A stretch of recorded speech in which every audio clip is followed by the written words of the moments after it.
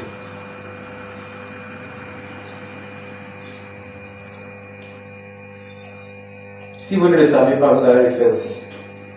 Parce que si vous n'avez pas le Saint-Esprit pour opérer comme les apôtres, vous risquez d'aller les chercher à mieux faire. Moi, personne ne me paye pour l'œuvre de Dieu. C'est Dieu qui me paye. Donc, j'ai l'obligation de dire la vérité. Je ne suis esclave de personne, je suis esclave de Jésus. Donc, si tu ne me payes pas, pourquoi tu vas me changer la vérité? Si tu me payais, j'allais bien manger, après je te crache dessus. Donc, tu me charges, je pars. Maintenant, si tu ne me payes pas, pourquoi toi tu vas me payer combien? Imaginez, si moi je prêche, on va me payer combien de mois? Parce que tu vas me payer 500 000, je vais te dire, mais je ne vais pas faire cette pièce là. Mais si tu me payes 1 million, je vais te dire, attends, tu es fou. Parce que le don de Dieu ne se paye pas, ne se vend pas. Donc, je t'impose. Désolé, écoutez-moi. Jésus avait la puissance dans son manteau. Pierre là dans son ombre. Paul avait ça dans sa suette. Toi, hein? Philippe a disparu. Corps. Et il a disparu parce que le Saint-Esprit l'avait tellement rempli. Où est votre transmission aujourd'hui?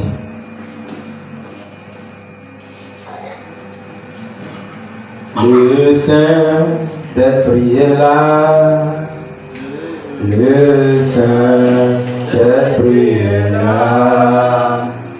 La mort a disparu. Dieu donne son plein salut. Dieu donne son plein salut. Et sur le monde entier. Et sur le monde entier. Le grand jour s'est levé. Le grand jour s'est levé. Le Saint-Esprit est là. Seigneur, nous voulons que tu nous utilises aussi. Amen. Que tu te transmets plénitude-ment en nous comme pour les hommes d'autrefois. Amen. Oh Dieu, que l'ancien qui se manifestait en toi, que tu as transmis à Pierre, que tu as transmis à Paul, Amen. qui était avec Jean. Jean avait l'onction dans son sang, un sang immortel. Amen. Ah Seigneur, que cette onction soit transmise sur nous maintenant au nom de Jésus-Christ. Amen. Oh Dieu. Je ne peux pas leur faire cela. Je ne peux pas leur faire cela. Parce qu'ils ne sont pas prêts.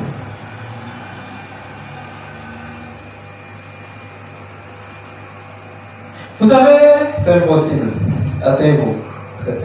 C'est impossible. Parce que Dieu ne peut pas te transmettre une onction de catégorie 100 pendant que toi-même tu n'essayes pas d'exercer une onction de catégorie 20. Ah oui. Toi qui n'évangélises pas, on va te donner une onction de bière. Toi qui n'arrives pas à prier, on va te donner une onction de gens. Toi qui n'arrives pas à avoir même le courage de dire la vérité aux gens qui sont païens, on va te donner l'onction de Paul. Depuis quand tu es bête? Oh Seigneur, tu m'as entendu. C'est impossible, c'est impossible, c'est impossible. Avant d'arriver à ce niveau, soyez-vous capables de dire comme Pierre devant les Sanhédrin et devant les chefs religieux: nous ne pouvons pas rester sans dire et prêcher ce que nous avons vu et entendu. Dis-le d'abord. Et au moins le courage de dire à tes frères et sœurs qui sont païens, dis-leur qu'un chrétien doit s'adapter à la vérité. Sinon, tu vois, c'est l'onction de Judas Iscariote qui tient sa portion. Judas Iscariote, c'est une onction. Vous devez le savoir. L'onction qui vend son maître. L'onction qui peut être au milieu des chrétiens et prendre les choses des chrétiens, aller dire ça aux païens. C'est Judas Iscariote. Avant de vouloir l'onction de Pierre qui a prêché le jour de Pentecôte, toi, aie le courage de prêcher l'évangile aux gens. Aie le courage de dépendre de Jésus jusqu'à la mort. Pierre était prêt à mourir pour Jésus. On l'avait attrapé en prison. Il dormait. Il était prêt à partir. Mais comme le corps du Christ avait encore besoin de lui, ils ont attaqué la prière la nuit. Seigneur, délivre-le. S'il quitte ici, nous sommes morts. Pierre était prêt. C'est les autres qui ne voulaient pas qu'il parte. Ils étaient en train de prier jusqu'à ce que l'ange vienne délivrer Pierre d'abord. Toi, vous voulez la transmission spirituelle. Dites-moi, comment défendez-vous Dieu aujourd'hui? Tu as honte de prendre ta Bible et d'aller dans un marché et de dire: répondez-vous, parce que quand l'année va te voir, il va dire: toi tu dis la chose comme ça. Tu es bête. Tu es bête. C'est-à-dire ta bêteté, tu ne peux pas le dire. Tu n'es pas un chrétien. Parce qu'un chrétien ne peut pas avoir honte de Dieu. Jésus même a dit: celui qui aura honte de moi ici, j'aurai aussi honte de lui au ciel. Si Jésus avait honte, comment mourrait-il pour nous à la croix? Il est mort pour toi. Aujourd'hui, tu as honte de prêcher sa mort. Tu es maudit. Je vous assure. Celui qui t'a maudit là, il a l'onction de malédiction. Parce qu'un chrétien qui vit pour Jésus doit être prêt à porter le fardeau de Christ. Quel fardeau portez-vous pour le Seigneur? Cette transmission nous fait opérer comme Christ. Écoutez ce qu'il avait dit. Matthieu 18. Matthieu 28, verset 18. Jésus s'étant approché, leur parla ainsi: tout pouvoir m'a été donné dans le ciel et sur la terre. Tout pouvoir m'a été transmis dans le ciel et sur la terre. Tout pouvoir, écoutez ça bien, m'a été donné, ça veut dire transmis. Ce qu'on vous donne, on vous l'a transmis. Dans les cieux, il a le pouvoir. Sur la terre, il a le pouvoir. Vous là, vous avez votre pouvoir où? Dans votre chambre seulement. Jésus a la puissance, la grande puissance de Dieu. Quelle puissance? Jésus a ton quelle puissance? Vous avez quelle puissance ici? Ton pouvoir là, c'est dans ton pantalon, dans tes chaussures, c'est dans tes chaussures que tu as ton pouvoir. Mais tu ne peux pas dire, exiger ce pouvoir à un démon dans un corps en lui disant: démon, je te commande Tu as même peur de prier à quelqu'un parce que toi-même tu es possédé. Si quelqu'un sent qu'il est possédé, qu'il ne vient plus prêcher ici. Sinon, il sera encore rempli de démons. Je vous dis en même temps. Si vous sentez que vous êtes possédé d'un démon, venez, dites-moi carrément, je peux vous aider. Mais tu es possédé, tu viens prêcher ici, frère, tu seras rempli encore et encore de démons. Ah oui. Comme aussi longtemps que Judas va continuer de manger dans les mêmes assiettes que Christ. Alors que c'est lui qui veut vendre. Qu'est-ce qui s'est passé? Lorsque le démon est entré en lui, il va embrasser son maître. Il dit lui, tuez-le. Il veut tuer le créateur du monde entier. On peut risquer sa vie comme ça. Ah, quand tu vas directement au palais, tu vois le président, tu pointes de l'argent sur le président. Non, mon frère, mais qui t'a maudit toi? Hein? Tu vois le président de la République, tu fais comme ça. Bravo! Ah! On fait ça. Non. Attends, on ne va pas se demander, mais comment il est né même? Tu vas même pleurer maman de quelqu'un seulement pour rien. Parce que c'est ce que Judas a fait. C'est comme si moi je rends visite à Donald Trump. Donald Trump et moi, on était des amis, je suis économiste. On mangeait bien et un jour on était au palais en train de manger. J'ai fait comme ça. J'ai fait sortir le pistolet, j'ai fait comme ça. Ah! Il ne va pas parler. Il ne va même pas parler. Parce qu'on m'a déjà vu dans la caméra cachée. Je n'ai pas le genre. Je sais que je suis mort. Vous allez à fusiller. Oh! Fusillade. Pourquoi? Parce que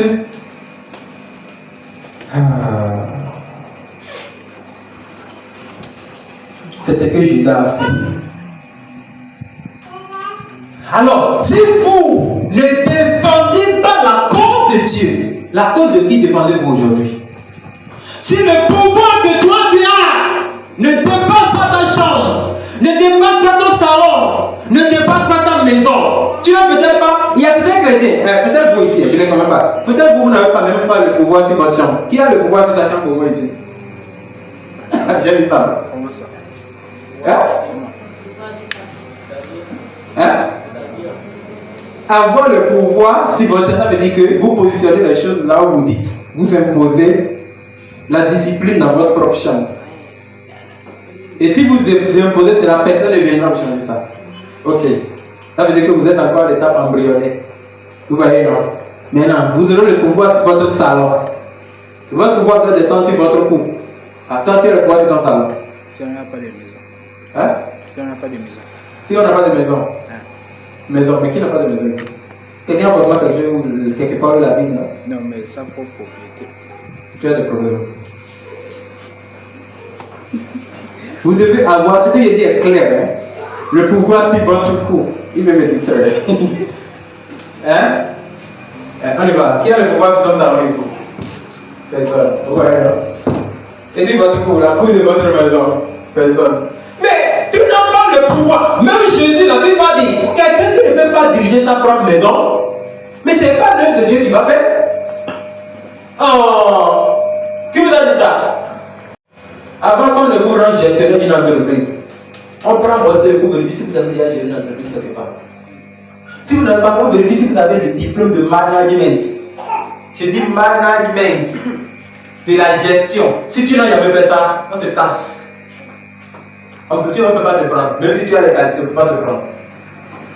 C'est comme ça aussi. Pour faire l'œuvre de Dieu, il faut que tu sois capable de faire la gestion de toi-même d'abord. Ah, vous êtes des chrétiens indépendants. Non. Je vais dire dépendants.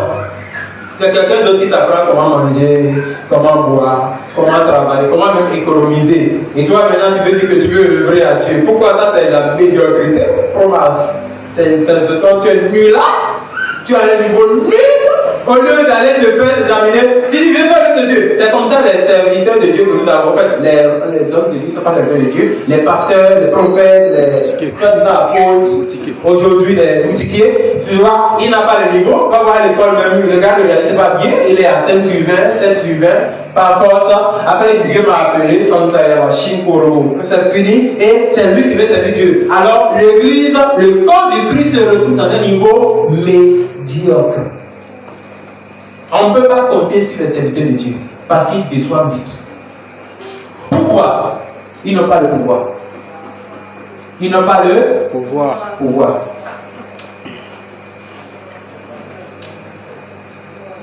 Oui.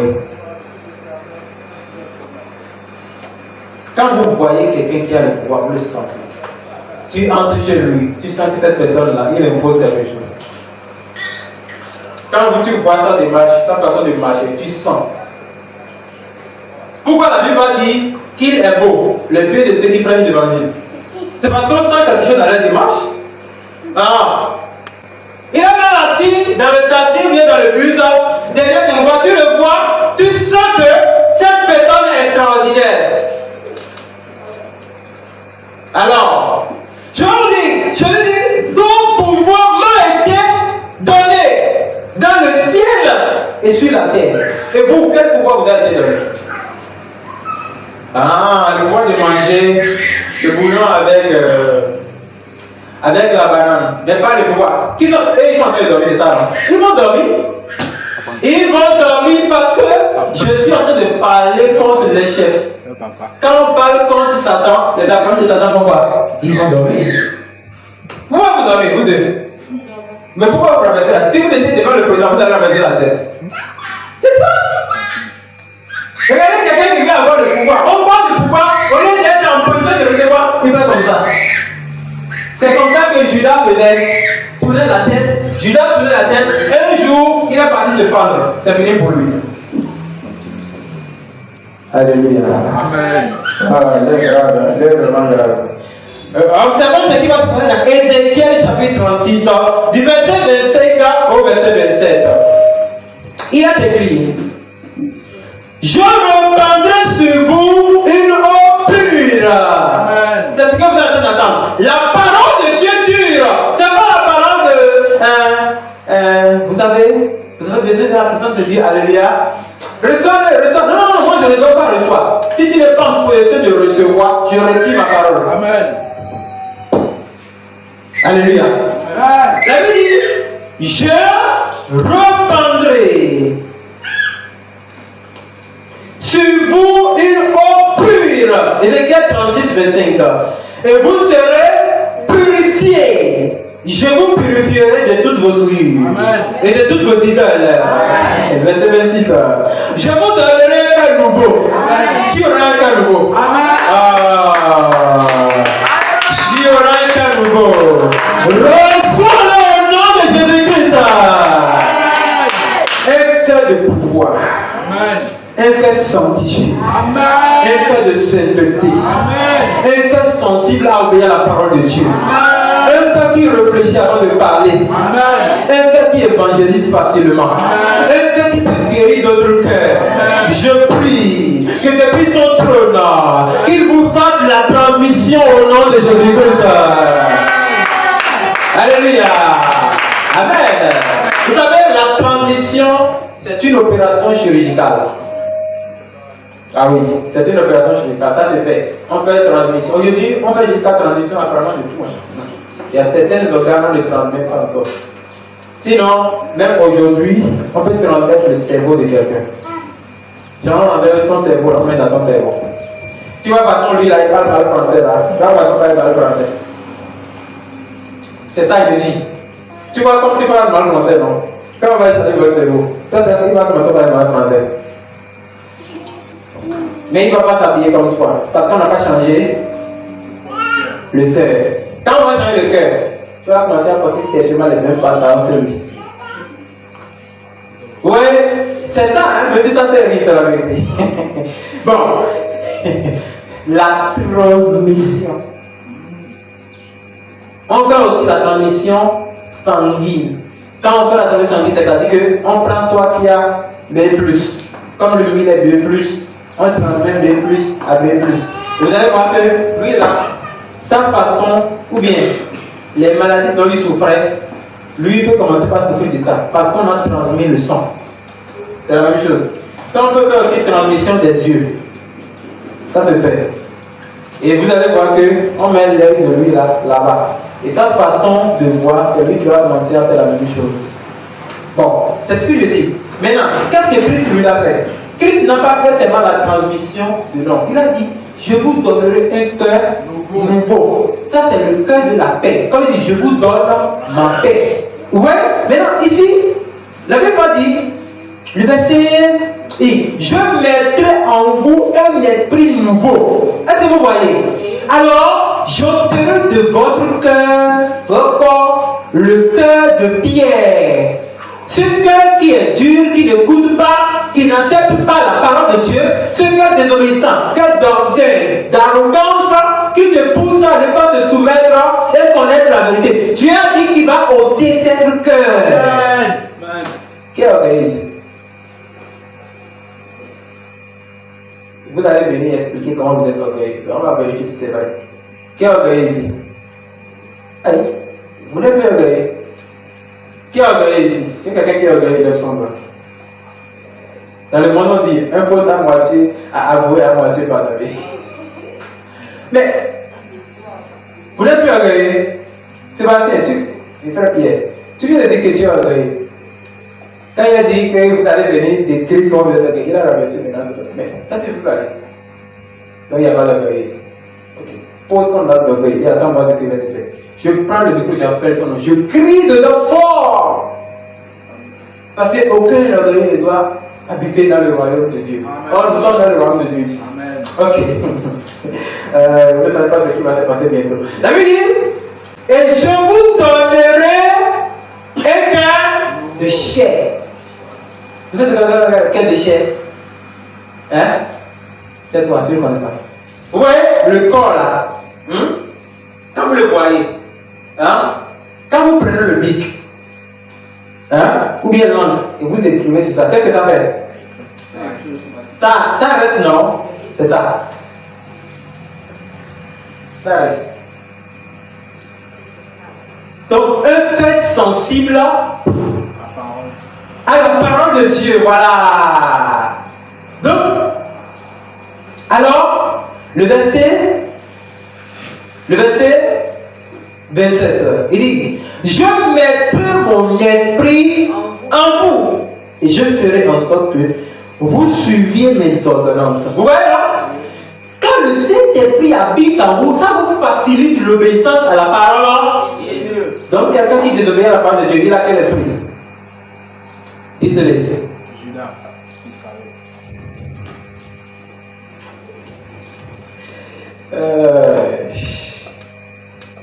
Comment allons-nous opérer? C'est que cette transition fait en nous. Il nous fait opérer comme Christ dans l'évangélisation. Il nous fait opérer dans les dons spirituels. Il nous fait opérer dans la sainteté. Amen. Il nous fait opérer les prodiges raisonnables. Tant que moi je viens ici, je dis, viens ici. Je te cherche, au nom de Jésus, je te tourne comme ça. Tu tombes bas. Oui, je te fais comme ça. Bas. Tu tombes. Ça, c'est pas miracle de la Bible. Miracle de la Bible, là, quand ça se passe, on voit ça dans la personne. Quand quelqu'un vient pour dire, je n'ai pas d'enfant. On va dire, pour les femmes qui n'ont pas d'enfant, venez ici. Je puis recevoir. C'est l'enfant qu'elle reçoit en tombant. Donc pour recevoir l'enfant, il faut tomber d'abord. Oh Dieu. Dieu. Les gens utilisent le nom de Dieu pour chercher de l'argent. En tout cas, faites attention. Si vous n'avez pas le Saint-Esprit, vous risquez de faire aussi des miracles fabriqués.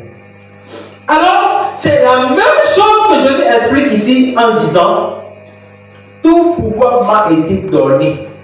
Donc, par ce pouvoir, il vous donne un cœur nouveau, un cœur de chair. Il arrache le cœur de pierre qui était désobéissant à la parole.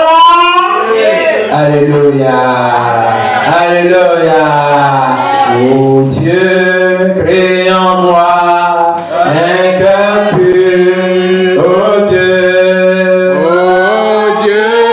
crée en moi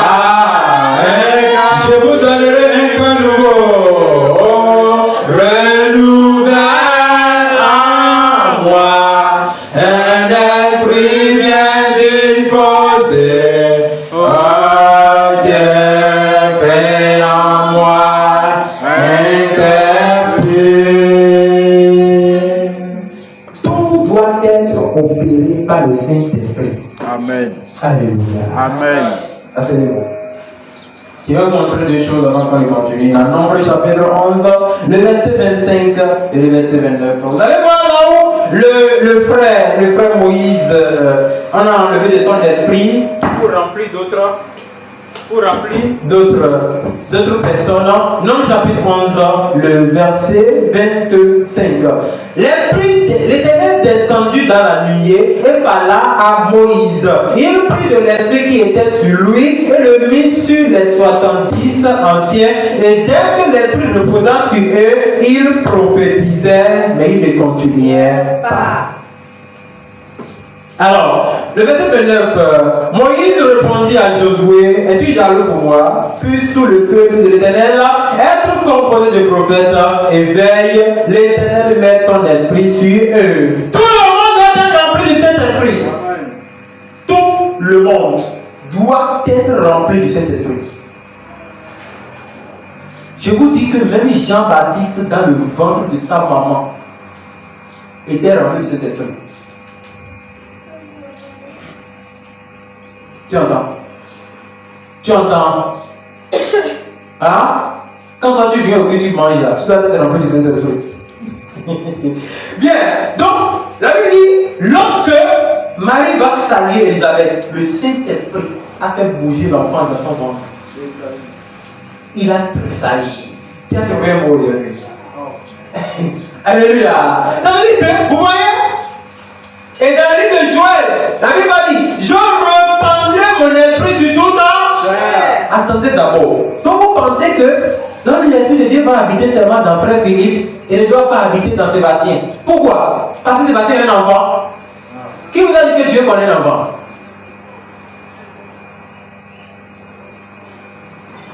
Si Dieu fait la distinction d'un enfant, pourquoi les enfants meurent?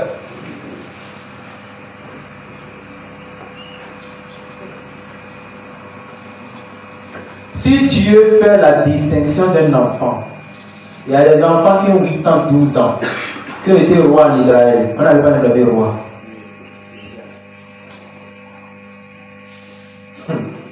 Ok. Si les 70 anciens ont pu prophétiser, qui est ici? Elle ne peut pas prophétiser. Ah, elle. Qui ne peut pas prophétiser? Ok, qui peut prophétiser? Ah, vous pouvez prophétiser.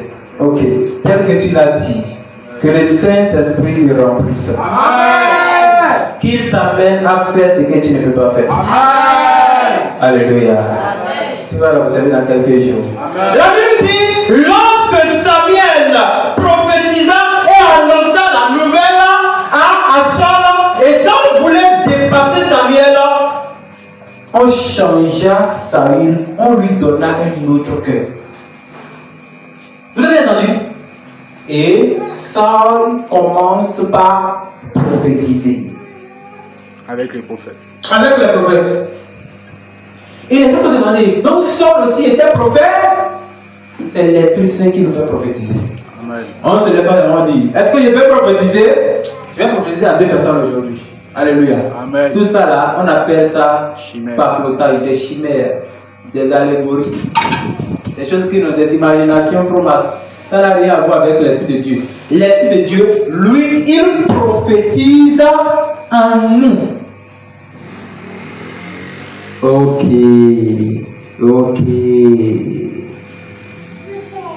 Alors, regardez ce que la Bible dit dans Matthieu chapitre 11, le verset 3, verset 6. Chacun va s'apprêter à prier.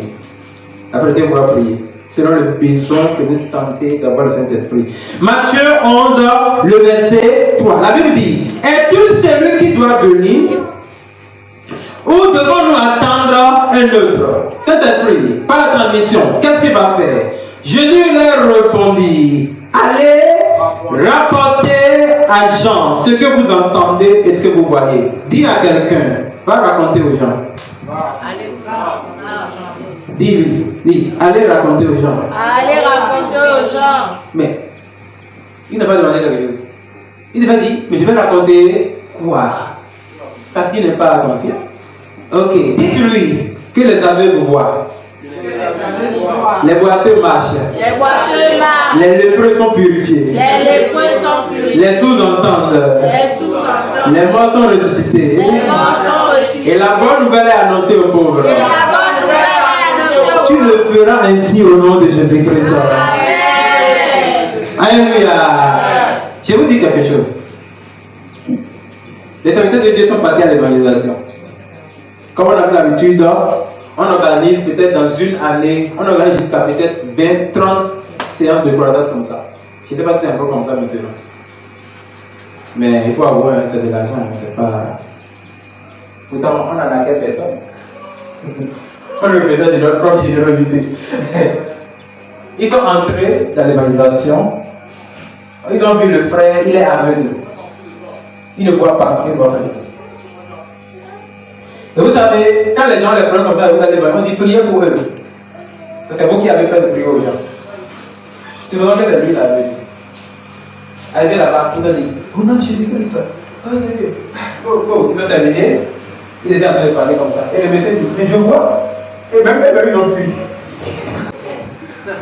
En fait, quand ils ont fait la prière, les yeux du frère s'est ouverts. Vraiment, vraiment.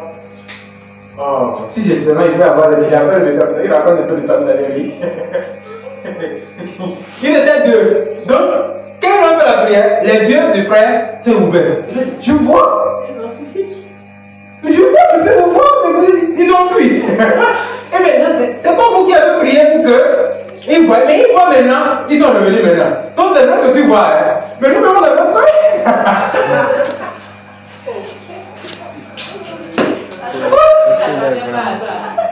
Parce que nous tous, on a l'intention quand on prie à quelqu'un, ça ne se produit pas instantanément. Hein? Non, allez mettre dans votre tête. Vous pouvez prier à quelqu'un pour qu'il voit et il va voir. Amen. Hein? Aujourd'hui, Dieu ne fait pas comme avant. Parce qu'il y a trop de pouvoir mystique dans le corps du Christ. Mais Dieu opère de façon progressive. Il fait l'un avant l'autre.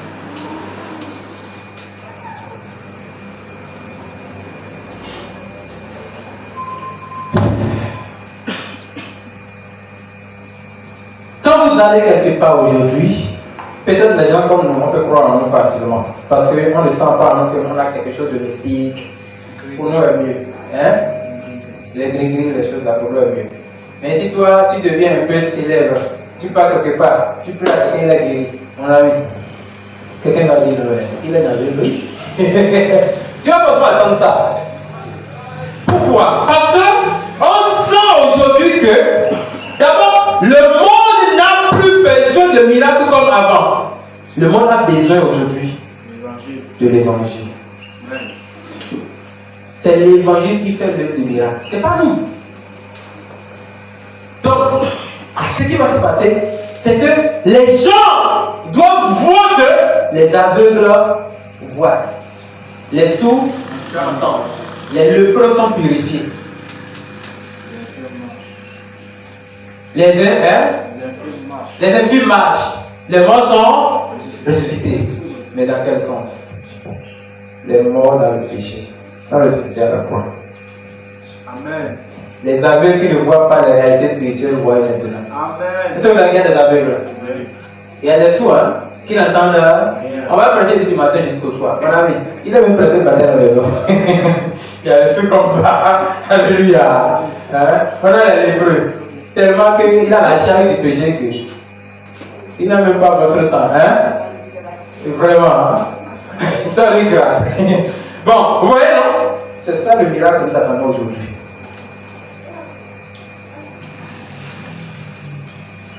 C'est comme ça, vous savez, il faut comprendre mieux le sens de la parole de Dieu. Je vais vous dire quelque chose. Continuons. Et c'est lui pour qui je ne serai pas une occasion de chute. Amen. Si quelqu'un voit d'erreur en nous, il est perdu. Je ne dis pas que nous n'avons pas fait d'erreur. Mais si lui trouve d'erreur dans notre évangile, il est perdu. Il a trouvé l'occasion de chute. C'est fini pour lui. C'est pourquoi moi je doute et je crains, j'ai peur Quand toi, je te vois que, au lieu d'écouter la vérité de chez moi, tu cherches à vouloir m'accuser parce que je prêche la vérité. Il dit, mais toi, tu as trouvé la mort. Celui qui me déteste, déteste la vie. Amen. Et il embrasse la mort. Celui qui se moque de moi se moque de la vie. Et il embrasse. Ah oui, aussi longtemps qu'il ne va pas écouter, il est en train de fermer ses oreilles à la vie. Et il mourra. Amen. Ça, il faut le dire. Le juif va se repentir et bien. Il aura la vie. Alléluia. Mais comment vous prétendez, vous voulez dire voir quelqu'un boire de l'acide et espérer qu'il va vivre? La personne boit de l'acide et vous dit non, c'est rien, ça va aller. Non, tu te moques de la vie. Tu vas embrasser la mort. Ça, c'est pas une prière, c'est clair. C'est comme ça que nous, c'est lui qui trouvera l'occasion de chute dans la saine doctrine est perdu pour toujours. Tout pouvoir nous a été transmis par le Saint-Esprit. C'est ça la conclusion. Tout pouvoir nous a été transmis par comment il s'appelle? Par Jésus-Christ. Nous avons le pouvoir sur le diable et les démons. Amen. Nous avons le pouvoir de guérir n'importe quelle maladie. Amen. Je répète, n'importe quelle. Nous avons le droit de sauver n'importe quel pécheur. Amen. Nous avons le pouvoir, oui, de ressusciter n'importe quel mort. Parce que nous avons suivi la transmission au bloc. On nous a fait l'opération chirurgicale. Et dans cette opération, Christ a mis son être, a pris son être, il l'a fait réincarner en nous. Amen. Donc je porte d'abord la mort de Christ. Je porte son ensevelissement. Je porte sa résurrection. Amen. Je porte son ascension. Amen. Je porte le retour du Christ. Amen. Je porte le règne du Christ. Amen. Je porte les prodiges du Christ. Amen. Je porte les miracles du Christ. Alléluia. Je prie que cette transmission s'opère en vous au nom de Jésus-Christ. Alors maintenant, on vit dans le livre de Marc chapitre 16, le verset 17 et le verset 18, pour que chacun puisse se lever pour la prière. Il est écrit, voici les miracles qui accompagneront ceux qui auront cru en mon nom, ils chasseront les démons. Le pouvoir, la puissance qui chasse les démons, reçois-le au nom de Jésus-Christ. Écoutez-moi, écoutez-moi. Même si tu positionnes ton pied quelque part et ton emprunt est là, aucun démon ne peut régner. Amen. Non, même si tu ne dis pas Amen. Même si, là, je dis, vous voyez mes chaussures là, même si cette trace sont quelque part, le diable ne peut pas y régner. Pourquoi? Il a été écrit dans la parole. N'importe où vous mettrez votre pied, je vous le donnerai en héritage. Amen. Je ne suis pas n'importe qui. Devant Satan, je suis un roi. Ils doivent m'adorer, se prosterner devant moi et m'obéir. S'il était fort, pourquoi il n'a pas pu chasser Dieu? Et on a c'est le truc là. Donc, la Bible dit, même les cheveux de votre tête sont comptés. J'ai suivi la transmission de la croix. Même Christ, quand on devait le crucifier à la croix, la prophétie a dit aucun de ses os ne devait être cassé. Regardez comment elle a bastonné, comment elle a blessé. Mais aucun de ses os n'a été. Pourquoi? Mais parce que c'est un être à respecter. Il n'est pas venu donner ses os. Il est venu investir son sang. Est-ce que vous comprenez? Oui. Vous devez savoir la valeur qui se trouve dans cette transmission. Il dit, voici les miracles qui accompagneront ceux qui auront cru. Amen. Considérez le temps verbal qui est là. Il dit, ceux qui auront cru. Je crois, c'est le futur antérieur du monde indicatif. C'est pourquoi un serviteur de Dieu doit connaître bien le français. Vous voyez là? Même le temps là aussi est employé et accompagné de miracles. Après c'est le vrai français. Le Seigneur il est le vrai professeur de français. Alléluia. Écoutez d'abord, c'est bon. Il dit, voici les miracles. Oh, ça. Hein? Le nom m'embête. Qui accompagneront. Vous allez voir que là, c'est au futur d'abord. Le verbe accompagner est au futur. Ok. Qui accompagneront ceux qui auront cru. C'est-à-dire que les gens qui avaient la foi et qui continuent d'avoir la foi en Jésus. Bon, si vous ne comprenez pas, je peux encore vous expliquer. Là où il dit voici les miracles, il voulait citer certaines choses. Est-ce que vous voyez? Oui. Il dit voici les miracles. Bon, il dit en mon nom. Si vous levez, vous avez votre Bible, non? Vérifiez bien. Là où il dit ceux qui auront cru. Vous avez vu 2 points. Vérifiez. C'est là, non? Vous avez vu 2 points, non? C'est clair. Je vais mentir pour gagner quoi? Vous avez vu 2 points, non? Non, il veut citer. Voici les miracles. Je vois que cette partie, vous n'avez jamais compris ça. Aujourd'hui, vous allez comprendre ça. Il dit, voici les miracles. C'est-à-dire que quand je vais me transmettre en ces gens-là, ils vont avoir certaines qualités surnaturelles. Amen. En mon nom, tout se fera dans le nom de Jésus-Christ. Pas le nom de nom, pas le nom des prophètes, le nom de quoi. En mon nom, ils chasseront les démons. Les démons. Il n'a pas dit en mon nom, ils vont se battre avec les démons. Hein? Il n'y a pas un combat pour nous. Tous les combats étaient accomplis à la croix. Accomplis à la croix. Alléluia. Tout est accompli. Tout est accompli. Alléluia. Le combat du péché, le combat du diable, tout est accompli. Mais en mon nom. Il a accompli tout. Il dit, au nom de Jésus, nous pouvons. La Bible est claire. Il dit, en mon nom, ils chasseront les démons. C'est pas que toi tu vas chasser des démons de tête. Mais quand des démons de l'ulcère arrivent là, tu ne peux pas chasser ça. Toi tu chasses des démons de la faim. C'est-à-dire que tu arrives à nourrir quelqu'un pour qu'il n'ait pas la faim. Mais quand des démons de quoi? Donnez-moi un démon. Démon simple. Des démons de vente arrivent là. Tu dis mais il faut partir à l'hôpital. Hein? Ça c'est quel esprit du 21e siècle? Alléluia. Vous savez, la grande partie des chrétiens aujourd'hui, bon, d'abord, je laisse les chrétiens, je parle des pastoraux, des prophètes. Hein? Eux là, quand quelqu'un pique, mon moustique, hôpital. Un peu de fièvre, hôpital. Et Firagan. Le deuxième de Firagan, comment on appelle ça? Doliprane. Paracétamol, chloroquine, nivaquine, kin. C'est comme ça que tu prends l'onction de guérison, tu investis ça à la pharmacie. Hein? Pour prendre les médicaments d'un membre de franc-maçonnerie a déjà préparé.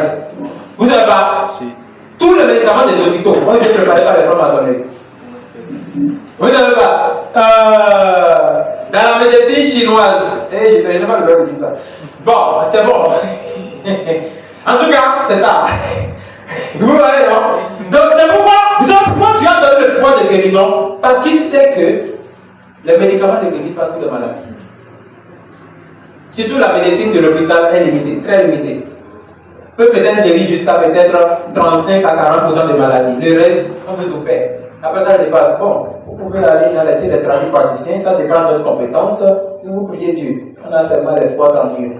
Ok. Le même pouvoir qu'eux ils ont dans les médicaments, Dieu a mis ça dans les plantes. Vous voyez, non? Voilà. Maintenant, pour ne pas trop souffrir, aller chercher des plantes, Dieu dit, je vous donne le pouvoir. Amen. Je vous donne. Mais pourquoi avoir le pouvoir? Et avec ce pouvoir, moi maintenant, il vient encore aller faire de l'hôpital, il dit, monsieur, ça, prie, j'ai maudit. Tu donnes l'argent, tu prends, non, gardez la monnaie, je ne vais pas prendre ça d'abord. Tu es bête, tu es maudit. Ça, c'est le comportement des maudits. Comment tu peux avoir le pouvoir et alors encore aller supplier un pharmacien qui a fait 3 mois, bien 6 mois de formation en pharmacie pour vendre le médicament des blancs.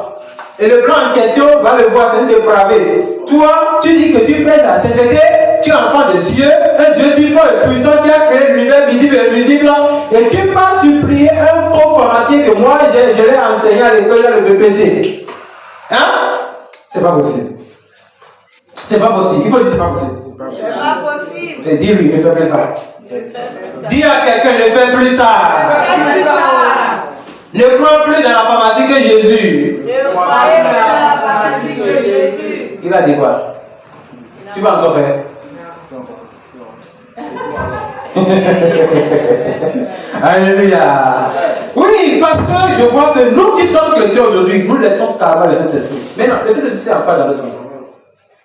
Tu ne peux pas évangéliser son nom. Tu ne peux pas utiliser ses dons spirituels. Tu ne peux pas aussi te guérir toi-même. Hein? Tu ne peux pas te guérir toi-même. Vous devez apprendre à vous guérir vous-même d'abord. Avant de guérir l'autre, enlève la poutre. C'est ça, non? Qui se trouve dans tes yeux avant d'aller. Hein? Tu dis à l'autre qu'il est malade et tu veux le guérir. Oh, toi-même, tu es un malade debout. Tu ne te guéris pas, tu veux guérir une personne. Dis-moi, tu veux rendre cette personne plus malade qu'avant. Alors, Jésus dit ici. Voici les miracles qui accompagneront ceux qui auront cru en mon nom. Ils chasseront les démons. Tu veux chasser les démons de quelqu'un. Toi-même, tu es un démon. Tu as entendu? Démon, sors de ce corps. Tu chasses de lui l'esprit de la masturbation. Alors que toi, tu as des pornographies dans ton téléphone. Hein? Tu dis, hein? Mais c'est pour ça que toi, tu viens prêcher ici. Contre la musique mondaine. Mais toi, tu as one is bet, me and yellow bet. Comment vous appelez ça? Un one is bet? Dans ton téléphone. Et toi, tu tapes ça. Maintenant, toi, tu veux prêcher contre musique mondaine. Hein? Non, toi, tu n'as pas le droit de chasser les démons. Pas ça, tu mérites que toi-même, on te chasse. Merci. Merci pour le mot. Parce que quelqu'un qui veut chasser un démon ne doit pas avoir quelque chose de ce démon. Oui. Jésus va dire quoi dans le livre de Matthieu chapitre 14, de Jean chapitre 14? Le prince de ce monde vient. Il n'a rien à voir. C'est pourquoi Jésus a vu le pouvoir. Les démons n'ont rien à lui. Chasser les démons. Ça reste un peu. Avant de chasser un démon, sois sûr que ce démon n'est pas en connexion aussi avec ton âme. C'est comme quelqu'un qui veut prier à quelqu'un chasser l'esprit de prostitution de la personne. Et lui qui veut chasser l'esprit de prostitution, il porte encore les pelles au pied. Attends, entre les deux, qui est plus prostitué que l'autre? Et donc, vous allez voir le prophète aujourd'hui, il veut délivrer quelqu'un. Lui-même, il a fait les reins dans sa cheveux. Maintenant, lui veut délivrer quelqu'un d'autre. Hein? Ok, je vais dire. Bon, ils parleront de nouvelles langues. Dans le Saint-Esprit, vous pouvez parler d'autres langues. Je ne parle pas de Rakashingara. Non, c'est pas ça. Ça n'a rien à voir. L'autre nouvelle langue, ça veut dire une autre langue que les gens parlent. Vous pouvez aussi parler. Parce que si vous n'avez pas la relation linguistique, vous ne pouvez pas faire l'œuvre de mission. Hein? Ah, tu descends par exemple en Chine. Tu ne connais pas les Chinois en moi. Et tu veux prêcher l'évangile là, mais tu dois aller apprendre le chinois d'abord. Yes. Hein? Vous savez pourquoi Dieu a fait la confusion de langue le jour de la fête de Babel? C'est parce qu'ils s'entendaient bien. Hein? Donc, tu sais que Dieu t'envoie en Chine, tu prends toute une année, tu parles l'école chinoise, on t'apprend comment il faut prêcher. Il faut parler le chinois. Comment on appelle la langue là? Et là, arrivé là-bas, au lieu que tu dis bonjour monsieur, tu dis chicha moi. Et lui même va dire chien. Et vous allez commencer à voir, Dieu savait que son peuple avait besoin de connaître les langues. C'est pourquoi le jour de Pentecôte, il les a fait parler de nouvelles langues. Et par ces langues, ils ont prêché l'évangile. Alléluia. Les pastoraux et les professeurs qui disent Shinkorobo, Shinkorobo. Ils parlent quelle langue? Shinkorobo là, c'est la langue russe ou bien la langue chinoise? Hein? Ah oui, c'est avec ça qu'il échange avec 7 démons. C'est à cause de ça. Écoutez-moi, ils parleront de nouvelles langues. Amen. Après cela, ils saisiront des serpents. Amen. Nous allons attaquer le pouvoir de démons. Et s'ils boivent quelques breuvages mortels, il ne leur fera point de mal. Même si on empoisonne. Je ne vous ai pas dit ça. Hein? Comment dire empoisonner ici une fois? Je ne dis ça à personne. On va dire empoisonner une fois. Non, c'est pas qu'on a mis ça dans quelque chose de manger, non, c'est même pas ça. On ne peut pas m'empoisonner par quelque chose qu'on mange bien ou voilà. Non, ça c'est pas si, je vais grossir. Pourquoi il était mince? Je suis même pour grossir, non? Ah, on m'a déjà empoisonné une fois. Mais il a regretté. Je ne veux pas raconter l'histoire, c'est quelque chose que je l'ai jamais dit à personne. Au fait, ils ont pensé qu'on tente tous les invités de Dieu. Ils ont les choses. Ils empoisonnent les gens aujourd'hui, les prophètes, quoi. C'est pourquoi je n'aime pas trop entrer dans les choses. Hein? Vous aussi, il faut apprendre ça. Un pasteur que tu trouves dans ce Gabon, je dis tous les Gabons là, qui ne prêche pas la saine doctrine, ne t'approche pas de lui. Si tu t'approches de lui, c'est pour un temps, tu fuis. S'il ne t'écoute pas, fuis! Hein? Ils sont comme ça. Ils empoisonnent les gens par le micro. Ouais, ils empoisonnent, c'est pas la salutation. C'est pourquoi je ne salue pas facilement les gens comme ça. Comme ça. Je vais te dire remarquer ça. Maintenant, quand il a fait ça, il pensait que moi là, on m'empoisonne. Qui lui a dit ça? Vous avez pas vu que si je vois quelque chose de mortel là, je n'aurai pas de mal. Hein? Et moi, je l'ai juste regardé sur le je lui laisse quelques minutes. Si vous le voyez, hein, il est comme ça. Bon, écoutez-moi, je n'ai pas de temps. Continuons. Ils imposeront les mains aux malades. Amen. Et les malades seront guéris. Tu vas imposer la main à quelqu'un, il sera guéri. Amen. Qui a dit Amen? Moi. Vous qui avez les plaquettes de médicaments, qui guérit les maux des hanches, des dos, toi tu vas imposer la main. Si quelqu'un croit qu'il va imposer la main à un malade, il sera guéri. Son médicament des maux de tête que tu as mis là-bas, va lui dire ça d'abord. C'est là que le pouvoir va fonctionner. Mon Dieu. Hein? Hein? Ah. Sinusite. Maintenant, toi, tu vas guérir sinusite à une autre personne. Tu ne vas pas essayer ça. Hein? Toi, tu souffres des maux de dents. Tu as un médicament de maux de dents. Ok, en fait, je ne suis pas contre l'usage, mais je refuse le fait que nous, chrétiens, nous mettons notre foi sur les médicaments plus que notre foi en Jésus-Christ. Vous voyez? Mais non, si j'ai le pouvoir de guérir, pourquoi dois-je encore aller supplier un pauvre pharmacien?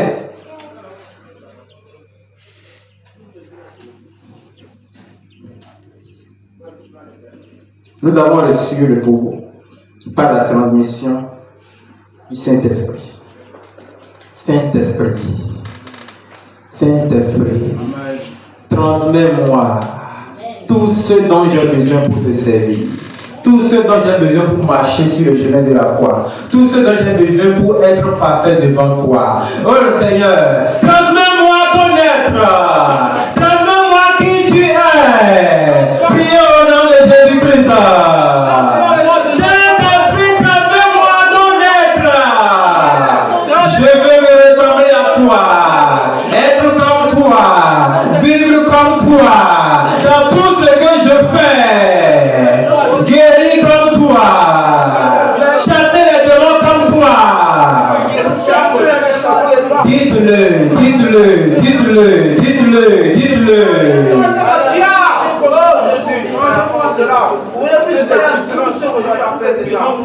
Dites-le devant le Seigneur.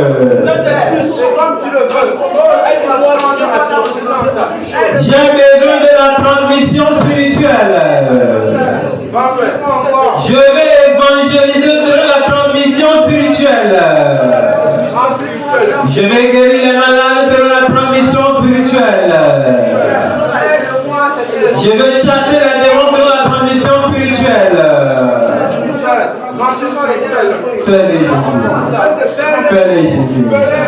Fais-le Jésus. Au nom de Jésus, nous avons prié.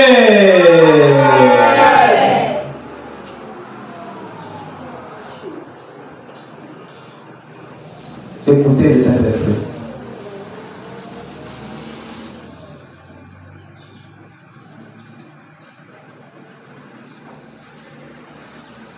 J'entends ta douce voix, Jésus, je viens à toi, je viens, ô Sauveur, remplis-moi par ton esprit de vie. Jésus, roi des rois, qui mourut pour moi. Je veux mourir avec toi pour toujours.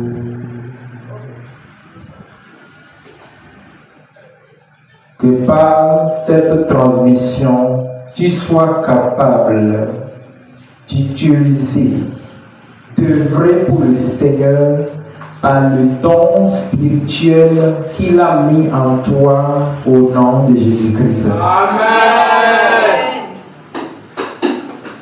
Tout pouvoir m'a été donné dans le ciel et sur la terre. Amen. Allez, faites de toutes les nations les disciples, les baptisant au nom du Père, du Fils et du Saint-Esprit. Amen. Apprenez-les à observer tout ce que je vous commande. Et voici, je serai avec vous. Amen. Je serai avec vous. Amen. Il sera avec toi. Amen. Il sera avec toi. Amen. Il sera en toi. Il sera pour toi. Il sera en toi. Pour toujours. À l'école, dans le taxi, au marché, au travail, au bureau, dans l'avion, dans le bateau, dans la pilote, dans la voiture, en marchant, en dormant, en mangeant. Le nom de Jésus-Christ.